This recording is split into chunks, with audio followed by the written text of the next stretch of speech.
پروټیکټ شیټ مو په فایل منیو کې ویلی وو کوم هغه هوم منیو کې ویلی وو کوم په یاد وي کوم ځای کې ویلی وو په فارمټ کې پروټیکټ شیټ ګوره دا او دا یو شی دی په ریویو منیو کې دا فرق لري څه لپاره په یاد مو شو چې موږ ویلي شیټ کې څوک کار ونه شي کړلی نو بیا به موږ دلته پروټیکټ شیټ کلیک کوو او دلته موږ پاسورډ ورکوو مثلا دا یو پاسورډ به ورکړو بیا هم پاسورډ به ورکوو ګوره دلته څوک کار نه شي کولی تر څو بیرته ان پروټیکټ نه وي کړی چې ان پروټیکټ یې کړو بیرته هماغه پاسورډ ورکړو بیا به بیرته کولی شو چې کار وکړو بیا موږ په هوم منیو کې ویلي وو چې که مثلا غواړو چې په یو ځای کې کار وشي په نور کې ونه شي یا په نور کې ونه شي خو په یو ځای کې کار وشي بیا به څه کوله په یاد مو دي دلته یو اپشن نشته همالته ده بیا به دلته چې نه استفاده کوو لاک سیل نه کوم ځای چې لاک وي هغه ځای کې کار نه کیږي چې بیا کله پروټیکټ کو او کوم ځای چې لاک نه وي بیا هلته کار کیږي پوه شوئ په یاد مو ده خپله بیا درسره وکړئ بیرته راځو ریویو ته بل د پروټیکټ ورکبوک موږ اوله ورځ ویل چې ورکبوک څه ته وایي شیټو مجموعې ته هر څومره شیټونه چې ولرو دا ټول یو فایل یو ورکبوک ده نو دا بیا ورکبوک پروټیکټ کوي څه معنا یعنی که زه دلته پروټیکټ شیټ ورته ووایم مثلا ما دلته پاسورډ ورکو دلته خو کار نشم کولی خو زه دې شیټ کې دلته تغییرات راوستلی شم ګوره رایټ کلیک کوم دا شیټ څه کولی شم مکمل شیټ ډیلیټولی شم نو مثلا که ته دا شیټ پروټیکټ کوي چې څوک کار په شیټ پکړي ونه شي کړلی خو له دې ځای نه د پاسورډ ورکړو څوک کار نشي کولی خو بیا کولی شي چې مکمل شیټ درته ډیلیټ کړي نو که ټول شیټ ډیلیټ کړو که نه یا رینیم کې هر تغییر پکې راوستی شي نو کوای چې دا تغییرات هم رانه شي نو بیا به پروټیکټ ورک بوک لیکوي پر پروټیکټ ورک ګروپ کې ګورل ته سټرکچر څه مطلب چې سټرکچر کې تغییر رانه شي د ورک بوک مثلا شیټ پکې اضافه نشي مثلا شیټ ترې ډیلیټ نشي شیټ نوم چینج نشي ترې کټ نشي نو بیا به راځي دا به کلیکوي او دا پاسورډ ورکوي مثلا دا پاسورډ مې ورکړو اوس وګوره چې دلته رایټ کلیک وکړئ ګوره ډیلیټ کار نه کوي انسرټ کار نه کوي رینیم کار نه کوي موو کاپي کار نه کوي هایډ کار نه کوي نو اوس دا پاسورډ هم ده دا پاسورډ هم ده د دې پاسورډ په اساس کار نشي کولی او د دې پاسورډ په اساس باندې شیټ نشي ډیلیټولی نه رینیم کولی شي نه تغییرات راوستلی شي بیا به بیرته پاسورډونه ورکوي او مثلا د دم پاسورډ ورکوم اوکې که بعد له هغه بیا کار کولی شو بل د شیر ورک بوک پروټیکټ اینډ شیر ورک بوک دا دوه چې دي دا په نیټورک باندې کار کوي کله که غواړئ چې یو ایکسل فایل په نیټورک باندې شیر کړي نیټورک څه مطلب چې دا کمپیوټرونه سره وصل وي دا کمپیوټر له دې سره هغه له هغه سره دا ټول کمپیوټر یو له بل سره وصل وي دې ته څه شی ویل کېږي نیټورک ویل کېږي نو بیا ته کولی شي چې دا شیر کړي دې کمپیوټر کې شیر کې مثلا یو فولډر ورته جوړیږي فولډر شیر کېږي بیا د هغه کې اچول کېږي دلته هم خلاصېږي هلته هم دا یو فایل په یو وخت کې دې کې هم خلاص وي هغه کې هم خلاص وي هغه کې هم په یو وخت کې څو کسان پکې کار کولی شي نو هغه له کوم ځای نه شیر کېږي له دې ځای نه شیر کېږي او له دې ځای نه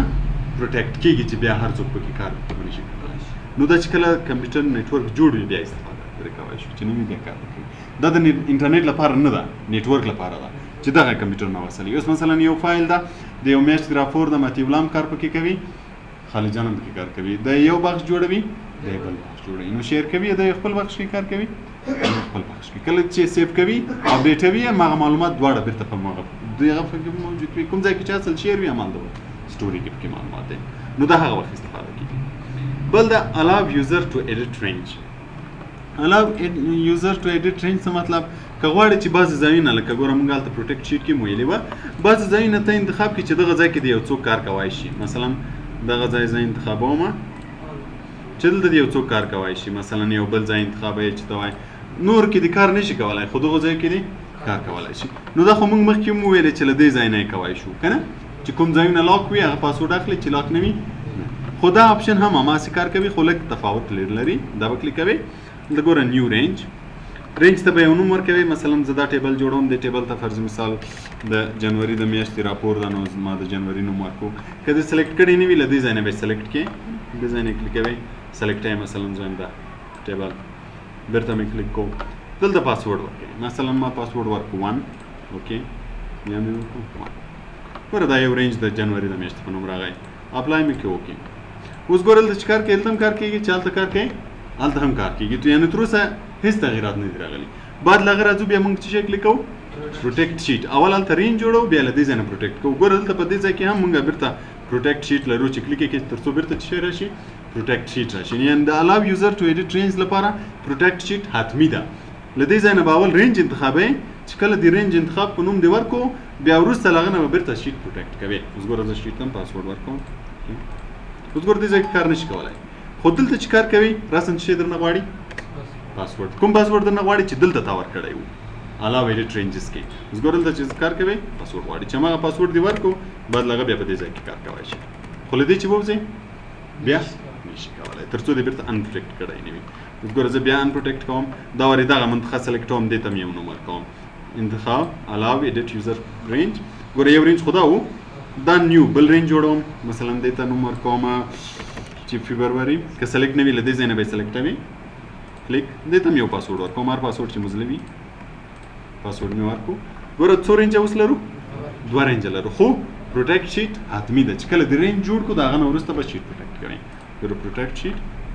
دلته مې هم یو پاسورډ ورکو. اوس ګوره دلته بیا کار نشي کولی، دلته کار کوای شي خو چې درنه غواړي پاسورډ د دې رینج پاسورډ درنه غواړي ورکوي. دلته چې کار کوي دلته هم کار کوای شي، دلته هم کار کوای شي، چون پاسورډ یې سیم په دې خاطر دلته پاسورډ وکړه. نو کولای شي چې مثلا یو راپور وي څو کسان ور باندې کار کوي د هر یو رینج جدا جدا کې، هر یو ته وایي چې ته په دې ځای کې کار کوي پلانې پاسورډ یې ورکړه کنه. نو بیا به هر څوک کار نشي پکې کولای، مشخص کسان پکې کار کوای شي. کله چې جدا کوي دلته پروټیکټ ان پروټیکټ کوي د پاسورډ بیرته ورکړي او له دې ځای نه بیا راځي. ګوره موډیفای کولی هم شي تر څو تغیرات پکې راولي، مثلا پاسورډ یې چینج کړي، ایریا یې چینج کړي، پاسورډ یې چینجوای شي او که بیخي ډیلیټوي بیخي ډیلیټولی هم شي. پوه شوې په دې شیانو؟ بل ټریک چینجز هم مو په ورډ کې ویلی وو، د چا په یاد ده ټریک چینجز؟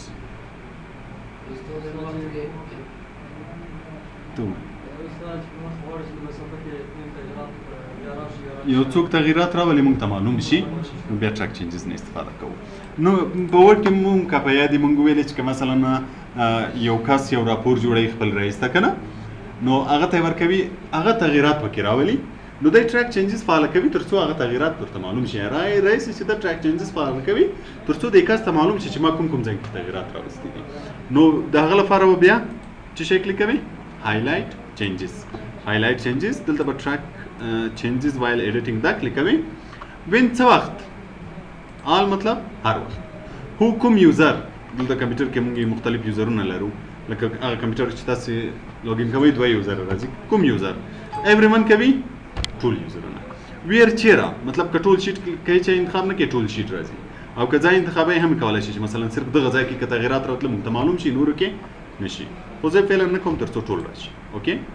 دا فایل باید سیو وي، دا به سیو کوم، مثلا د بوک 1 په نوم سیو کو. اوس کله دلته څوک تغییرات راولي ګوره څنګه کیږي، وینې یو نشان ورسره راځي، پام وده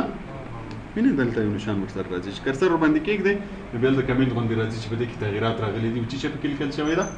وینې دغه ډي پکې لیکل شوی ده. نو هر تغییر چې هر ځای کې راځي بس معلومیږي. مثلا که زه دا ډیلیټوم هم ګوره دلته یو کمنټ راځي چې کله کرسر ورباندې کېږدئ ګوره دلته لیکل شوی ده چې دا خالي شوی ده، دا ډي ترې ایسته شوی، چېرته بدل شوی ده بلینک خالي شوی ده. نو هر تغییر چې راځي بیا تغییر پکې معلومیږي. دا په کوم ځای کې؟ ټریک چینجز کې. بیا چې کله تغییرات وشو بیا به راځو اکسپټ ریجیکټ ته چې غواړئ اکسپټ یې کړئ